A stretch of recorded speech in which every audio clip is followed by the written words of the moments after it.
Hello അളിയ, എനിക്ക് leave കിട്ടി. ഞാൻ അടുത്ത ആഴ്ച നാട്ടിലെത്തും. Welcome welcome. പിന്നെ അവിടുത്തെ കാലാവസ്ഥയൊക്കെ എങ്ങനെയുണ്ട്? നല്ല കാലാവസ്ഥ അല്ലേ അളിയ? തണുപ്പിന്റെ അയ്യര് കളി. അന്റാർട്ടിക്കക്കാണ് ഇമാതിരി തണുപ്പ്. ഞാൻ ഒരു AC വാങ്ങിച്ചോണ്ട് വരാൻ വേണ്ടി ഇരുന്നേണ്. ഇനിയിപ്പോ ക്യാൻസൽ ചെയ്യല്ലേ? എന്തിൻട്രാ AC? സൂര്യൻ ജ്വലിച്ചിരുന്നാൽ പോലും പുറത്ത് AC-യേക്കാൾ തണുപ്പാണ്. നീ പെട്ടെന്ന് കയറി വാളിയാ, നമുക്ക് ഇവിടെ ഒരുമിച്ചിരുന്ന് കൂളാവാം. ഒരേ പൊളി. അത് മാത്രം, നാട്ടിൽ ഒരുത്തിന് ഒരു അസുഖം പോലും ഇല്ല. കാരണം എന്താണ്? എല്ലാരും ബോബി ഷീൽഡല്ലേടാ എടുത്തിരിക്കണ. പിന്നെ നാട്ടില് പയ്യന്മാര് ക്രിക്കറ്റ് കളി ഫുട്ബോൾ കളിയൊക്കെ ഉണ്ടാ? ഉണ്ടാന്ന പയ്യന്മാരെ കാരണം കണ്ടത്തിൽ കാലൂത്ത ഇടയില്ല. ഞാൻ എവിടെ കാലൂത്തോ എന്തോ. ആശിക്കും പോയി. എല്ലാരും ഉണ്ടാ.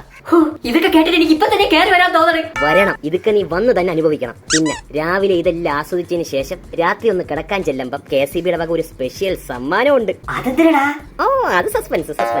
ഇനിയിപ്പോ ഞാൻ നാട്ടിൽ വന്നാലും തിരിച്ചു കയറി പോണില്ല. പോവരുത്. അല്ല, നീ പോവൂല. പോവാൻ നിനക്ക് തോന്നൂല. അത്രയ്ക്ക് മനോഹരം.